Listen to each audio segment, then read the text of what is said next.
Over 1 year ago, I announced my ambitious project to replicate a valley in the Swiss Alps on a 1:1 scale in BeamNG. Since then, the comments have been flooding in asking for an update. So let me make it clear right away. No, it's not abandoned.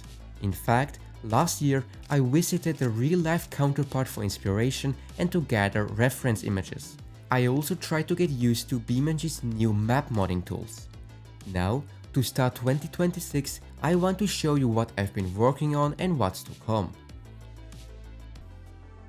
First, a quick recap for new viewers. Beamtal, or Beam Valley in English, is a remote valley in the Swiss Alps.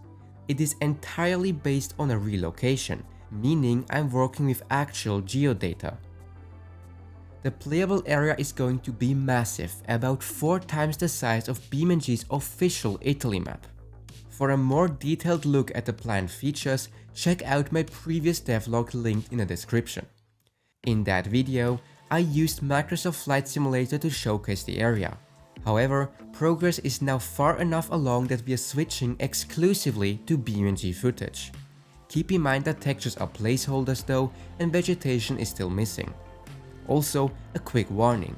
Due to lightning bugs, there are flickering shadows in this footage, so please be careful if you are photosensitive. Unfortunately, YouTube's compression also struggles with that kind of flickering, which might make some of the clips look a bit pixelated or low quality. I apologize for that. You might remember that I already had some terrain imported. That data was okay. It was a decent reference, but it needed a lot of refining and just lacked the immersion of actually being in rough mountains. I just wasn't happy. While hiking there last summer, I had an epiphany. When you're hiking in Switzerland, you usually use an app called Swiss Topo. It is essentially the most detailed map you can imagine. For example, it shows you exactly how steep paths are. And that got me thinking. If it knows the slope, it must have an elevation model. If I could somehow download this super detailed data and get it into the game, it would be absolutely perfect.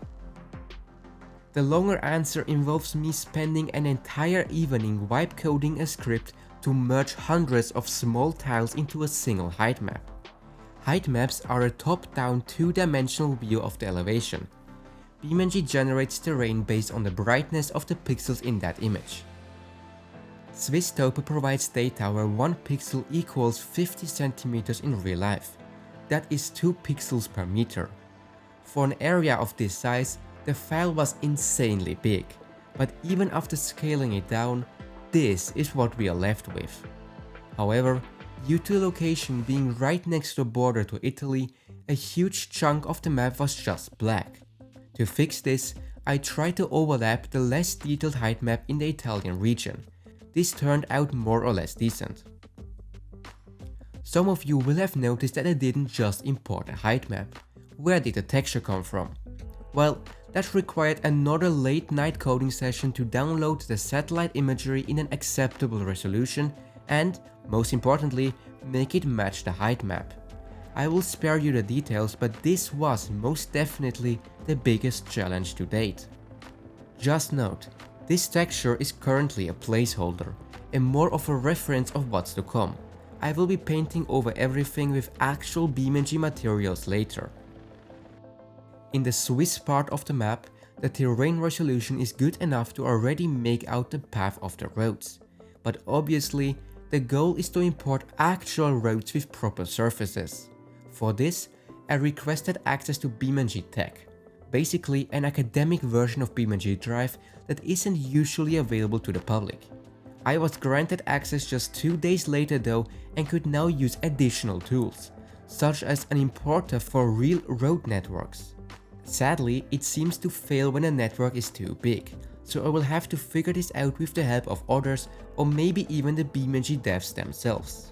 That's something for upcoming devlogs. Don't worry by the way, you won't need the tech version to play the map. Swiss Topo also provides simple but pretty accurate models for all buildings in Switzerland. I will obviously modify them, add textures and more features, but I think it should give you an idea of the scale. If you look at modern gaming, it seems like most developers push optimization to the very end. Then they get rushed by publishers and the game ends up releasing in a horribly unoptimized state. Many of you were right to point out that with a map of this size in BeamNG, performance is going to be a major concern. The good news is, I am not setting a strict release date. This prevents stress and allows me to optimize while I work, not after. My rule is simple.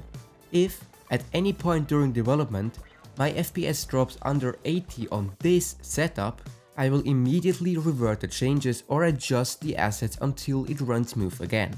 So, if you're interested in a project that runs well on pretty much all hardware while also looking good, feel free to subscribe so you don't miss the release. Maintaining high FPS is going to be a challenge. The playable part of the map is already huge, but since we are in the mountains, driving onto a peak gives you a massive view distance. It would kill the immersion if the map just suddenly cut off into the void. Vanilla BeamNG maps solve this issue by making their maps islands and surrounding them with water. But since I am basing this on a relocation in the Alps, an ocean isn't exactly an option. I already tried playing around with fog to hide the edge, but that just resulted in way too much fog inside the playable area.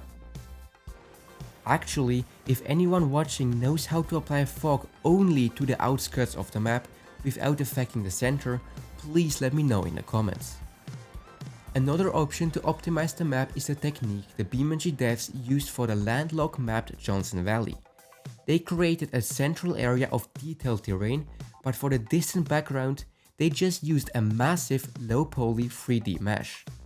However, from my testing, BeamNG's native terrain system is actually surprisingly well optimized, somehow better than a large mesh in my testing. So I've decided to stick to using a huge terrain for the whole map, but I will only be adding vegetation within the playable area. In the next steps, I will hopefully figure out how to add roads, add rivers and lakes, and last but not least, custom vegetation based on the images I took in the real valley. As soon as that's done, the next devlog will follow. This might take a while because BeamNG's world editor is undergoing a major overhaul, simplifying a lot of aspects of level design. This often makes months of work redundant. By the way, huge congrats to everyone on the screen right now for managing to find the name of the real life valley in the last Discord contest. If you want to participate in future events, join my Discord. The link is in the description. And if you want to support me and get special perks, such as early access to videos, become a member of this channel. Even just subscribing means a lot to me though. See ya next time!